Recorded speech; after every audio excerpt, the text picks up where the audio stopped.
Hello everyone, I welcome you to another video by Legacy IAS where we are going to talk about actually one of the salient features of the Indian Constitution.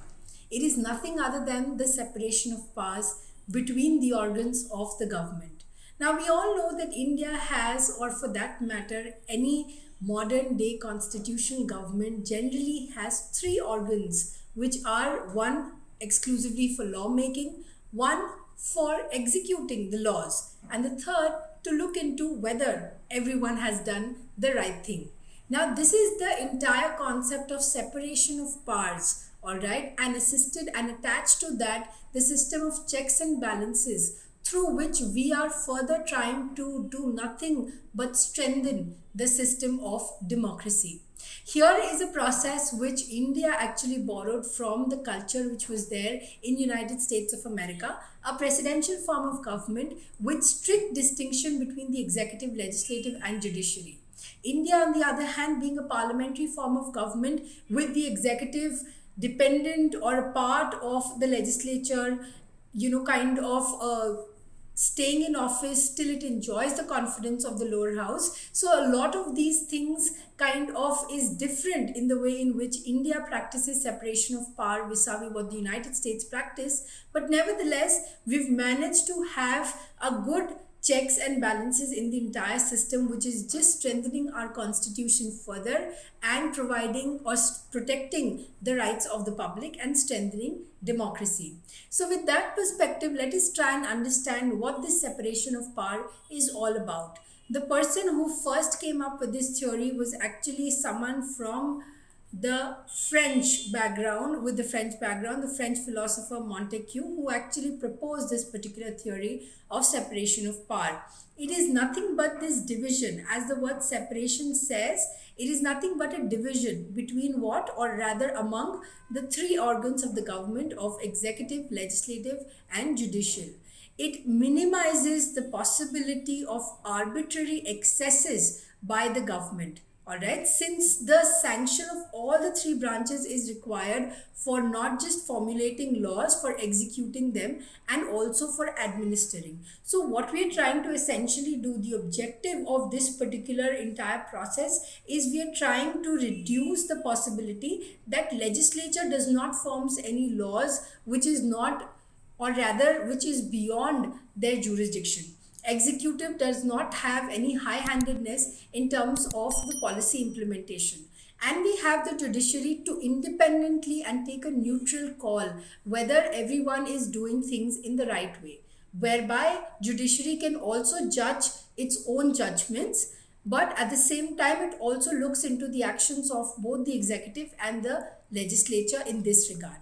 In this particular theory of separation of power, there is basically this absence of concentration of power in a single authority. All right, we all know that power corrupts and absolute power corrupts absolutely. So instead of having any one entity with all the three powers of executive, legislative, and the judicial, we've kind of bifurcated the power, have it a more systematic, planned way in which everyone has been given their areas to manage and govern, and we're trying to avoid this concentration of power in any one government entity. This separation of power reduces this arbitrariness both in terms of while making, enforcing as well as administering them. We also have to look at the fact that here one organ of the government is actually not interfering into the affairs of the other organs, which means what, unless and until there is something of a dispute, there is an issue which is arisen in day-to-day practices in general parlance, there is not going to be an interference from the executive into the legislative process or the judiciary into either of the executive or the legislative processes. All right, one of such examples is that the judiciary or the conduct of the judiciary cannot be discussed in the parliament unless and until there is a motion for impeachment. So on a daily basis, you cannot have conduct of the judges being discussed in the parliament.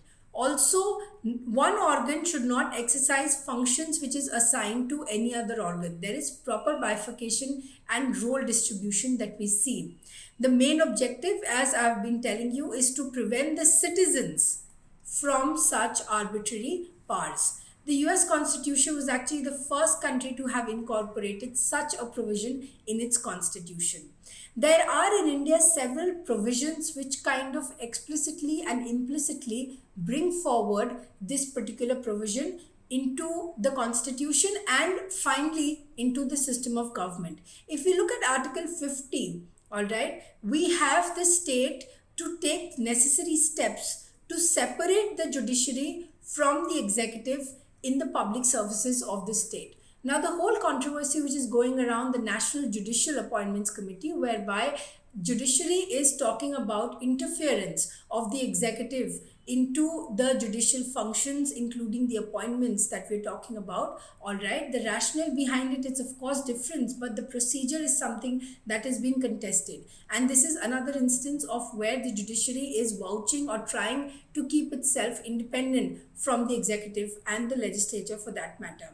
We also have Article 361 talking about the executive heads, that is the president or the governor or even the Raj Pramukh of the state, shall not be answerable to any court for the exercise and the performance of the powers and duties of office. So even during the term of office of the executive heads, they are not answerable to the courts for the conduct of their business. All right, so in that sense, you're creating that immunity and you're respecting that position and you're keeping the judiciary away during the term of which they are in office. So such important provisions have been very, very instrumental, including Article 121 and 211, which I just mentioned, that how judicial conduct of a judge of either the Supreme Court or High Court cannot be discussed in the Parliament or in the state legislature.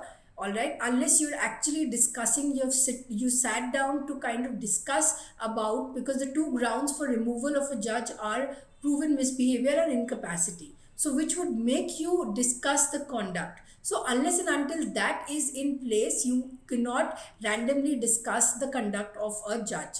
Also, Article 122 and 212 are talking about the validity of the proceedings in the Parliament and the legislatures cannot be called into question in any court. So these are just instruments which are further kind of protecting and separating them in terms of exact functions. When what kind of functions do they exactly have, the kind of relationship that is there among the three organs, when can one intervene into the other and have a say. So this kind of a constitutional mandate which kind of indirectly enforces the principles of separation of power is a very important and a salient feature of the Indian Constitution. We also have the provision of several judicial pronouncements kind of reinstating besides these constitutional provisions to enforce and kind of bring out this principle of separation of power within our constitutional setup. One such instance was P. Kannadasan versus the Tamil Nadu state back in 1993, whereby the Supreme Court actually brought in and incorporated this principle of checks and balances in the Indian Constitution, where just by a particular organ's responsibility is not only performing his own duty but also ensuring that the other organs are also doing it right. And in the event there is some discrepancy, they can bring it up at the relevant platforms and at relevant occasions. Alright, so this kind of a doctrine was being talked about at this particular case back in 93. Also, according to Article 13, we have the provision whereby the judiciary has the ability to overturn any law which has been approved by the legislature if it is unconstitutional and arbitrary. This provision has been used in several judicial pronouncements, alright, whereby Article 13 gives the judiciary the right to declare any right, any law or any constitutional amendment also as null and void, as unconstitutional or arbitrary, whereby it can be that the legislature has overstepped on its jurisdiction or the executive has done something in excess of what is being asked for it to do. So in that sense, the judiciary uses this particular article on several occasions during its judicial pronouncements. Also, judiciary has the power to look into exclusively these functions of both the executive and the legislature. Now, the fact that the judges are appointed by the executive is in spite of the fact that we've tried to keep our judicial system both integral and independent. So even though the appointment system is done by one another, the entire structure is being kept independent. This speaks volumes about the element of separation of power and checks and balances ingrained into the system. Now we also have another cases to talk about in this regard. Indira Gandhi versus Nag Narayan case was one whereby the powers of the judiciary were questioned. Here the parliament tried to establish its supremacy over the judiciary. Of course, these were dark times in terms of parliamentary sovereignty, or rather the parliamentary sovereignty over other institutions of government, dark times over democracy. All right, we had the first and ever such large scale national emergency being declared, and how fundamental rights and a lot of powers were basically curtailed. So in this background, the parliament was also trying to establish its supremacy over the judiciary. This particular case actually looked into several important aspects of the constitution, including the very, very important and crucial basic structure of the constitution, within which judicial review is actually made very, very important. That you actually hardly have anything that is beyond judicial review or not within the purview of judicial review. So judiciary kind of steps in to look into the actions of executive and legislature. And sometimes it can do suo moto, which means that besides judicial review, it has also taken upon judicial activism. All right, the power of the jurisdiction of the courts, that is also something that was being looked into, that to what extent can the judiciary step in and talk about the other organs of the government. The separation of power, all right, between the three organs, the functions of the legislature, also the way in which we are conducting elections in the country. The rule of law, that how we are trying to bring in equality and ensuring that no one is above law, judicial review, and finally, most importantly, political justice. At the end of the day, what we are trying to achieve here is nothing but political justice. All right. Now, the next case, which was Ram Javaya Kapoor and others, they basically dealt with the powers and functions of the executive. All right. Here, the court said that with change in time, the powers and functions of the executive also undergo a change. All right. And the executive does not always need a legislative sanction for its functions. Sometimes you have to understand that the constitution is being titled as a living document, which means it's bound to change. And the society is not static either. So what the judiciary kind of with a lot of wisdom spoke, that for every small and little things, it's not always required for the executive to go up to the legislature and seek parliamentary approval. All right, this was probably, let's say one such example is in the case of COVID-19. So many instances, so many judgments, so many decisions of the executive kind of came about without really passing proper bills, because executive actions are needed and it's not possible for them to go on to the legislature and seek parliamentary approval. All right. The court also held that there are times when these organs kind of overlap in terms of their functions. This is all the more the case because India has a parliamentary form of the government, whereby the government is the one who sits in the legislature as well and has very important functions to perform with regards to legislation. Also, the court accepted that a non-rigid definition of separation of power is basically something that is a time of the day. So here we have a certain perspective of this separation of power, checks and balances being talked about by the judiciary, and that made it very, very significant. But of course, the most significant was when we talked about the Kesavananda Bharti case, whereby the court concluded that you basically cannot have one organ of the government overlooking its jurisdiction and trespassing and overlooking the principle of separation of power. In fact, the concept of basic structure as talked about in the Kesavananda Bharti case kind of gave in some amount supremacy to the judiciary, but at the same time it also reinstated that there are some things which are bound by the constitution, and neither the executive, legislature or the judiciary for that matter can avoid it, and those constitute the basic structure of the constitution. We also have some instances whereby one organ of the government has exercised its control over the other organs. Now, the way in which the ministers, right, are basically coming from the legislature and are responsible ultimately to the lower house of the parliament for them to stay in office. We also have the legislator exercising a lot of judicial functions, especially with regards to, let's say, impeachment, how it kind of judges whether the president's conduct was right or wrong, or even judges' conduct was right or wrong. So, such kind of judicial functions is also something which is taken upon by the legislature. The legislature has a lot of punitive powers in this regard.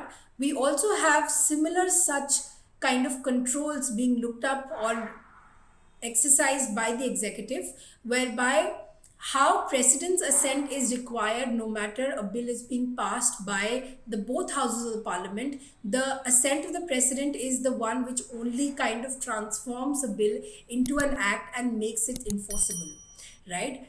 Also, the president has the power to bring in ordinances. So the exact legislative power which is being exercised by the parliament is also something that can be exercised by the executive head. All right. So in that sense, both have these kind of overlapping powers.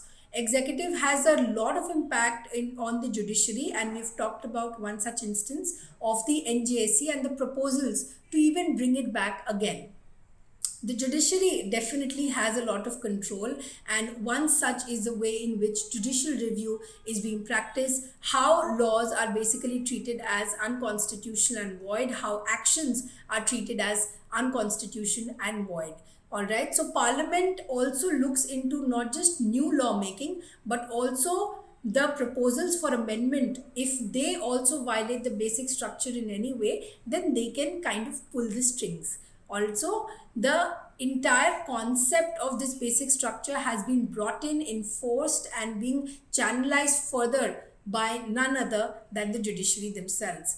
If we look at our constitution, we have this procedure established by law and the due process of law, which also kind of puts in place the entire position of the three organs of the government.